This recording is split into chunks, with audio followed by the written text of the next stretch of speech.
Selamat petang dan selamat sejahtera semua. Kita bertemu kembali pada hari Jumaat ini untuk sesi snippet kita dengan tajuk kemahiran penyelesaian masalah.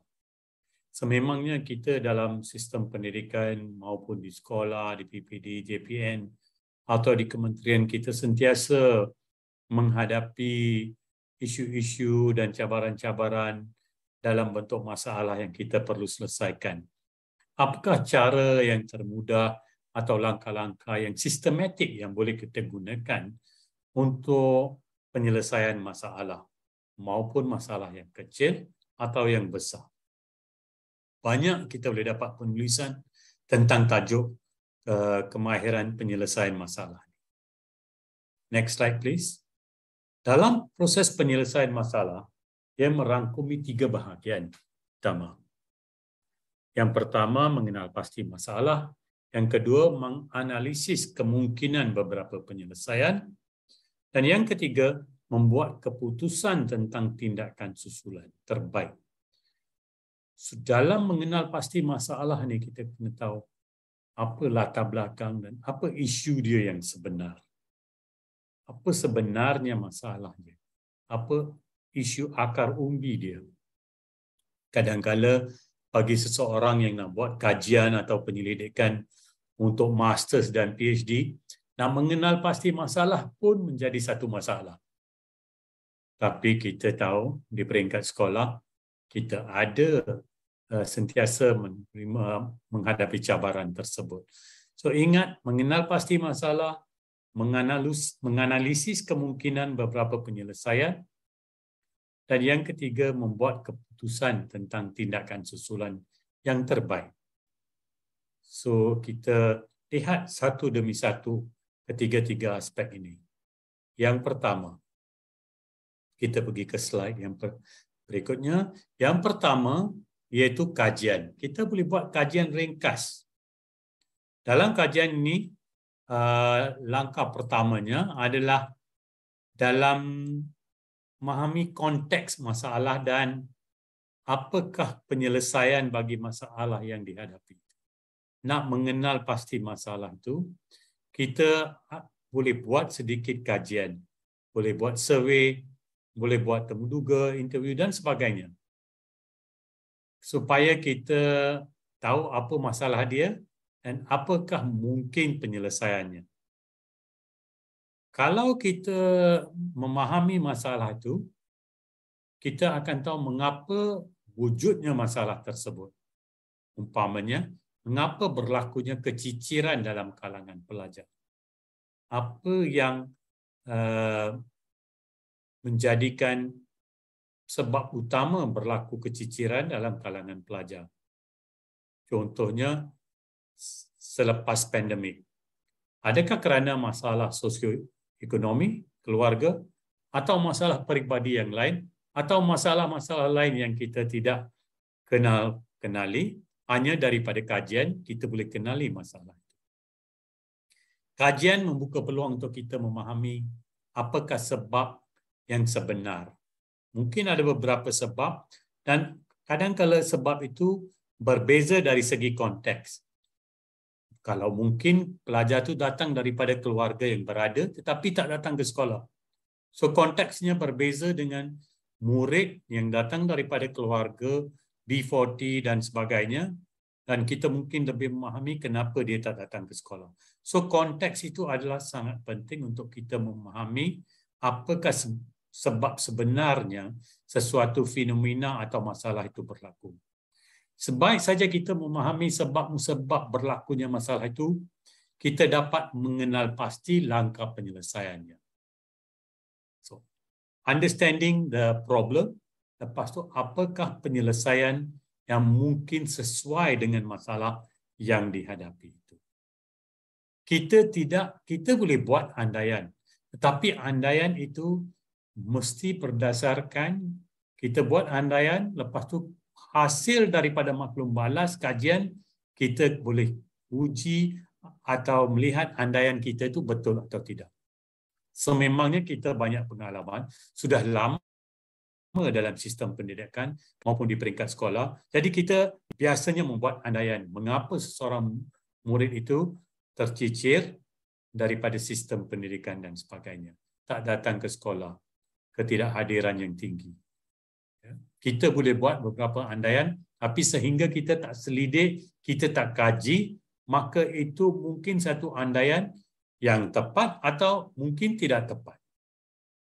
So, ketepatan apa sebab yang sebenar akan menentukan apa penyelesaiannya. Saya pernah gunakan ungkapan, the right diagnosis is half the cure. Kalau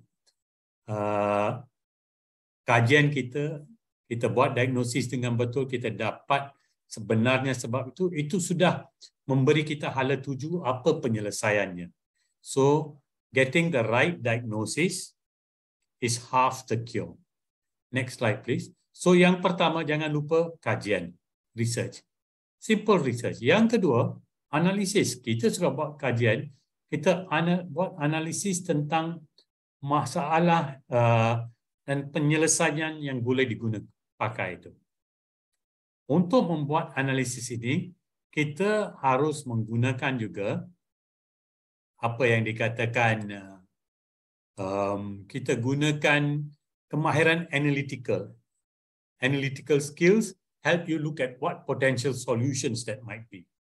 So, apa analytical skills saya akan beritahu sebentar lagi. Dan poin yang kedua di bawah analisis, tujuan analisis adalah untuk memahami masalah dengan lebih mendalam. Saya sebut tadi kita boleh buat andaian, tapi kita kena tahu akar umbi masalah yang wujud. Kalau ia adalah masalah kewangan, ia adalah masalah dari segi sikap, masalah sosio-budaya, keluarga dan sebagainya. Bila kita tahu the root cause, maka kita boleh mengenal pasti penyelesaian yang sebenar. Dan kita boleh lihat tanpa berat sebelah. Looking at the problem to the lens of impartiality. Tanpa berat sebelah. Kita tak boleh buat labeling. Datang daripada keluarga B40, sememangnya inilah masalah dia. Itu satu tanggapan. So kita kena lihat problem tu daripada lensa yang berbeza. Lensa yang disokong dengan data, dengan maklum balas yang lebih kukuh dan boleh memberi makna kepada masalah yang kita kaji. So, saya sebut tadi tentang analytical skill. So, kemahiran analytical ni menyatakan kita ada data, tapi sekarang kita kena faham data itu dengan secara logik. Membawa makna kepada maklum balas yang kita perolehi. Kalau bukan pun angka, walaupun secara verbatim, maka maklumat itu kita kena bawa makna kepada maklumat yang kita perolehi. Kenapa sesebuah masalah itu wujud.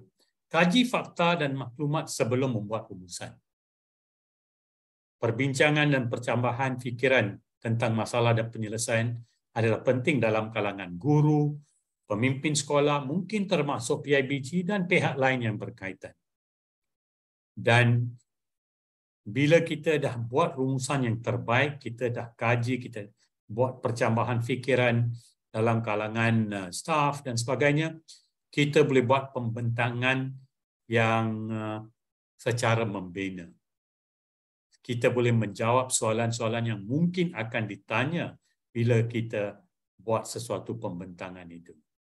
Dan kita boleh memberi makna kepada konteks yang kita menghadapi.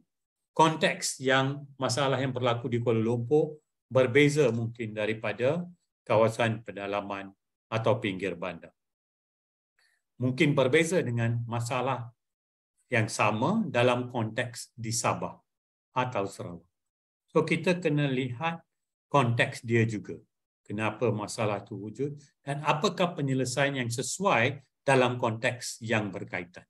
Next slide please.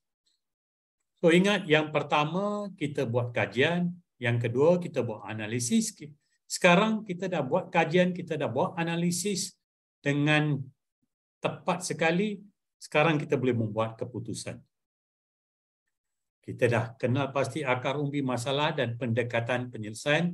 Kita kaji tindakan susulan yang sebaiknya. What's next? Kemahiran membuat keputusan ni, ini peringkat terakhir kerana nak buat keputusan. Kita dah ada beberapa penyelesaian, kita harus kaji kita ada tak resource yang diperlukan. Kalau itu isu kewangan, kita harus tahu kita boleh tak dapat dana atau sumber kewangan untuk menyelesaikan masalah. Macam dalam satu situasi peserta yang ambil kursus Advanced Leadership Program di mana saya menjadi penasihat, mereka dapati di sekolah itu ada murid yang datang di sekolah menengah kerana masalah sarapan pagi, makanan dan sebagainya. So, mereka menyelesaikan isu itu, dapatkan dana dan pelajar-pelajar diberi makanan. Ini sekolah menengah. Saya rasa ini memenuhi apa yang saya pernah utarakan, iaitu think Maslow before Bloom.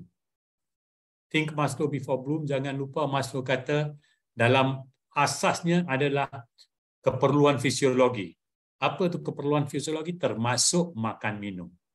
So, kita harus kaji resource yang diperlukan dan keperluan untuk pelan tindakan yang kita nak laksanakan.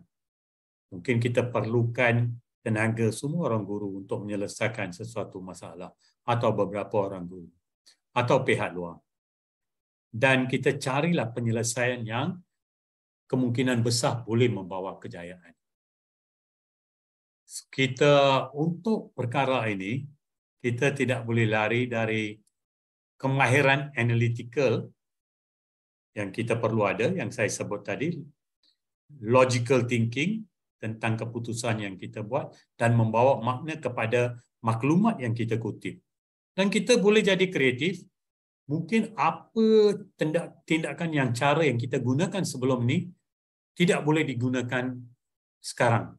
Kita terpaksa ubah cara kita menyelesaikan sesuatu masalah. Kalau masalah akademik umpamanya, selalunya cara kita menyelesaikan ialah kelas tambahan, kelas tambahan, kelas tambahan. Tapi dalam jiwa saya rasa kita patut juga lihat sebenarnya apa masalah akar umbi. Adakah masalah itu sudah wujud daripada pergerakan mereka daripada sekolah rendah ke sekolah menengah? Di situlah akar umbinya. You have to solve the problem at that level. So, apa caranya? Mungkin adakan perbincangan atau sumbangsaran bersama dengan sekolah rendah. Kalau tidak, datang buat kelas tambahan pada peringkat tingkatan 4, tingkatan 5, tapi masalah itu sudah wujud untuk 3 tahun. So, think out of the box. Not only out of the box, soal kenapa kotak itu ada di situ in the first place. Right? So, kemahiran analytical, logical thinking, walaupun ada fakta, ada maklumat. Kemahiran kreatif, cari idea macam mana nak menyelesaikan, mungkin yang sesuai sebelum ni tidak sesuai lagi, cari idea yang baru, penyelesaian yang baru, dan dengan minda yang terbuka. Dalam sumbangsaraan kita janganlah mematikan idea sesiapa pun dalam perkara tersebut. Ya.